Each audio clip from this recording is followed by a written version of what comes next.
those who are based on energy. Then how can it be done? When you go for qualitative, you must have the center of excellence. Let each university follow at least the contemporary center of excellence. Today, what we need? Maybe renewables. We have seen in the morning the potential of wind, the potential of solar, tremendous. I mean, I was talking with one of the person yesterday. He says, my estimate for the solar is 50,000 megawatt in India by 2050. 2030, maybe 25. So if that kind of potential is there and energy accepts it, maybe issues which will be addressed, the storage, the quality of either pumping back for hydro or storage in the battery, and those will be addressed here. Then unconventional reserves like shale gas, CBM, CMM, gas hydrates. I mean, I can just share with you, in 2010, India's status was as equal to China in shale gas. Today, China is bidding for third round of bidding, shale gas, third round. And we are nowhere. A policy issue, how can we address that concern? LNG could be another area. We have seen Andian Saab addressing in the morning. We have almost 22 LNG regasification terminal coming up in India. But would you really afford that kind of import draining foreign exchange? But let's see, address, but still it is unavoidable. You have to have gas import if you want to have the growth of the country. Then finally, the energy efficiency. Very important. Question is, so many things bump up. How to resolve? I would like to put up to the panel. Can you make some section, some comments on the policy issues which are governing the entire energy infrastructure? Biggest problem today. We have heard Dr. Park also on the issue. Second, regulatory. Would you not make DGH as an independent regulator? But even if you make independent regulator like PNGRB, has it been accepted by the public and the government? Issue. Then investor. The issue related to investor. How you can attract investor, which will again have correlation of policy, correlation of the regulation, and could be a possible that this kind of forum addresses the issue, then submit to the concerned people for a decision change or a policy change. Possible, because a lot of inputs which have been given in past have resulted maybe at later stage. But doesn't matter, it's always good. Then institution, like the issues which I am flagging off, maybe it comes from the panel also in those all highlighting. We can say what could be the role of institution and the public. One of the very good idea which came in the morning session, how can you really educate the public? So I will put one more onus on the institution. Can you now have a short-term program for educating the people in the upcoming technological aspects of any program? Solar, wind, biogas, waste to energy, green energy, shale gas, gas hydrates. We have small public. It can be funded by the industry. And sometimes it can be funded by the institution. With this now, I think I will open it to the panel. And as I said, as a regulator, here also I am regulating the time, nothing else. So I will be happy if panelists can take within 10 minutes, and then there would be question answer as much as you can afford before the lunch. With this now, I first request our first speaker, you have to pardon her for bad throat, some problems, so she will be opening speaker, Professor Lata Ramchandra. I would request her to kindly come and express her views. Thank you very much. Good afternoon, everyone. All of us has guessed it right. I'm not Professor Lata Ramchandra. She has got a sore throat, and so I'll be replacing her voice. At the outset, she wanted me to convey this message that as she is an economist, she would like this presentation to be taken with a grain of salt, because there are two rules to economists. The first one being that for every economist there is an equal and opposing counter-economist. The second one being they both are wrong. So, given the disclaimer, we'll move forward with the presentation. As already discussed by Negi sir, the topic will be energy and infrastructure.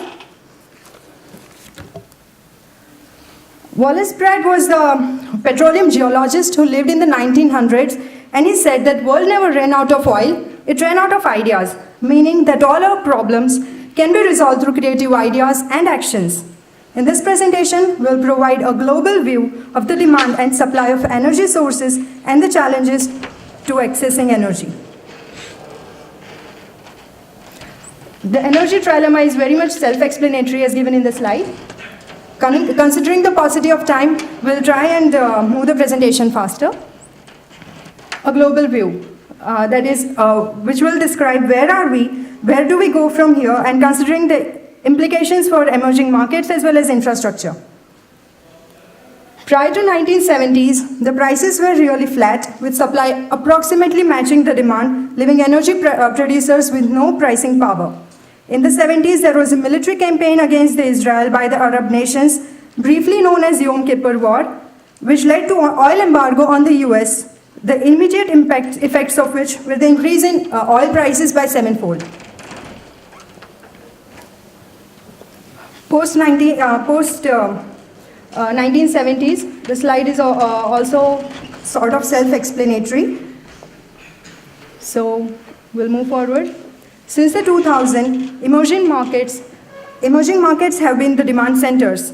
Also, the prices of oil peaked at $140 per barrel in 2008. Considering the supply side, there has been rising cost of non-OPEC supply of oil and an increase in coal prices due to the labor disputes, port bottlenecks, and floods leading to mine closures.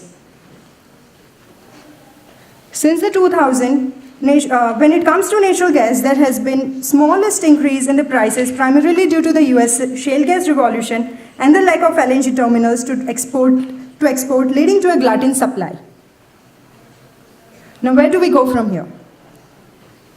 According to an ExxonMobil survey outlook, there will be 2 billion more people in the world by 2040, with 130% larger GDP, with OECD and non-OECD growth at 2% and 4% respectively.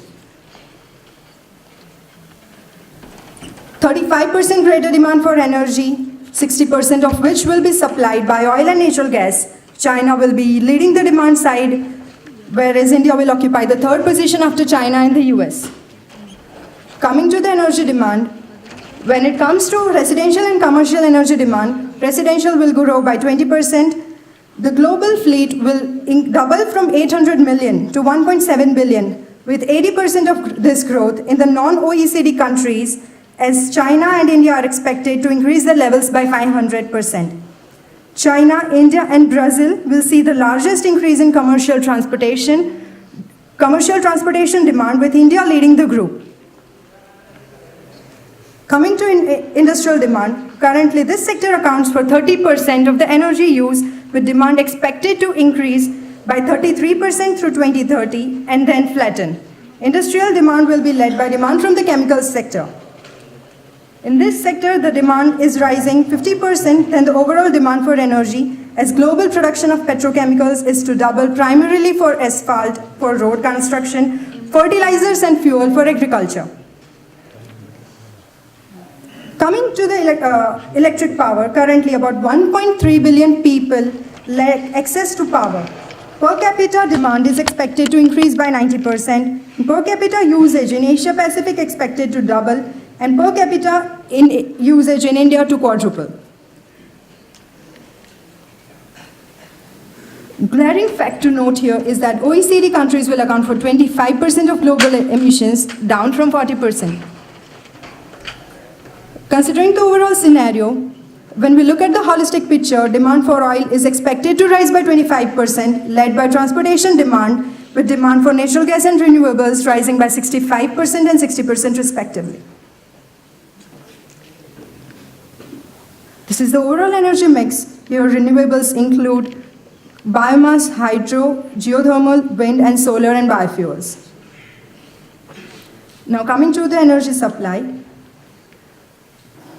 Emerging unconventional supplies will be oil sands, deep water, biofuels, and NGLs.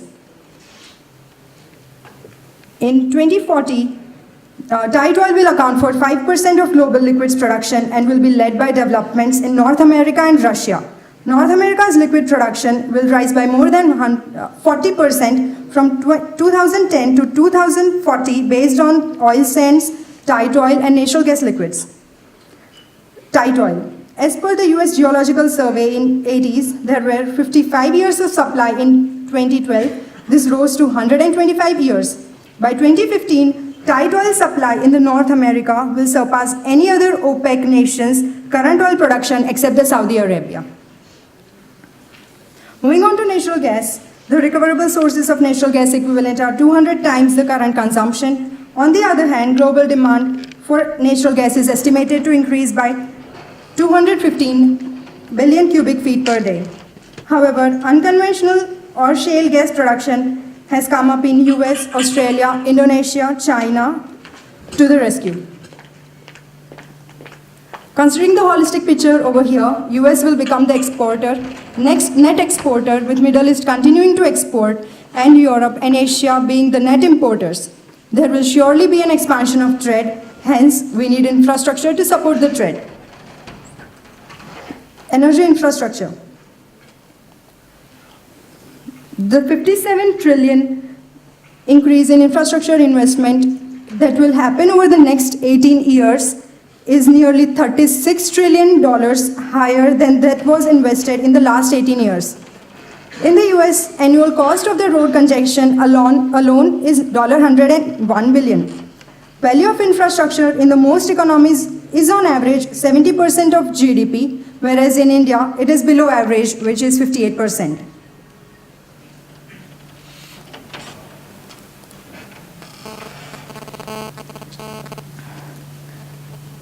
The slide is almost self-explanatory, giving a lot of facts and figures.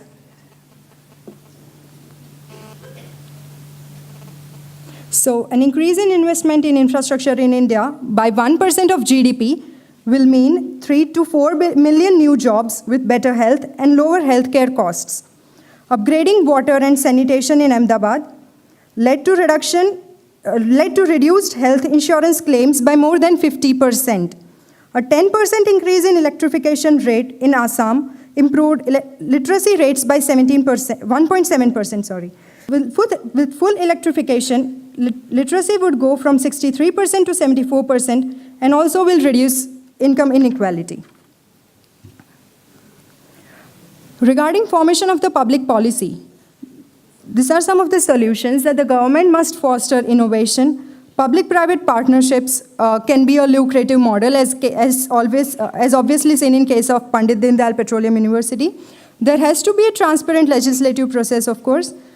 It is necessary to manage consumption habits. When it comes to managing consumption habits on the behalf of the public at large, it is observed that consumer initiatives are not widely used by, say, the government or, say, the regulatory bodies. 20% of the consumers are observed to be green advocates. That is, they want to save for the green energy. They want to go green. They want to spend more for adopting green energy. Other 20% are disengaged energy users. They don't mind whatever it is. Rest do not want to change their lifestyles for energy, as briefly explained by Dr. Pandian in case of Orissa. Each group should be specifically targeted. So we can apply marketing techniques so that you can go for targeting each specific group, and then it should be motivated according to considering the nitty-gritties of each group. Coming to the last slide, there are some good news as well as bad news. Good news is that we have not run out of energy sources and supply still exists, followed by the growth in demand. The challenge is to give a match between both of those. Some of the challenges that have been pointed out here is that bringing investment in infrastructure, sound public policy, and the need of strong leaders. This needs to be tackled carefully. Thank you. Thank you for the presentation and the content. Now, the second speaker of this panel is Professor Anurag Agarwal from IIM Ahmedabad. I will attend. This was well scheduled within 10 minutes, your presentation. Good afternoon, ladies and gentlemen. And this is a privilege for me to be here. And I would just like to start with a short limerick. Limerick, are those funny five-liners. And it's something goes like this. There was a man from Esser whose knowledge grew lesser and lesser. He used to forget every day something till the day he knew nothing. And now he is known as a college professor. So, applies to me, not my co-panelists, not any other professor in the world, but truly applies to me. And this is a big challenge for all of you. To hear from someone who knows nothing at all. And when you're on a panel with such distinguished speakers and people with such diverse backgrounds and knowing too much about energy, one thing which comes to mind is that when we are talking about energy and the role of energy institutes today in India or elsewhere in the world, it may be a bit myopic to say only energy institutes in India, because today we are living in a global economy, everything is so interconnected. So whatever we in India are teaching or learning, everything is connected. Vasudhaiv Kutumbakam, global village. Now in that scenario, is it only the role to talk about what is going to happen, what projections are being made, what we anticipate, how things are going to move, the numbers, figures, data? Or do we need to even think beyond that? And if we need to think about that, a very first question which comes to the mind of any person who is in any educational institution as a thinker or maybe masters thinking about a change is, do we really need energy? And then the question comes, why and how?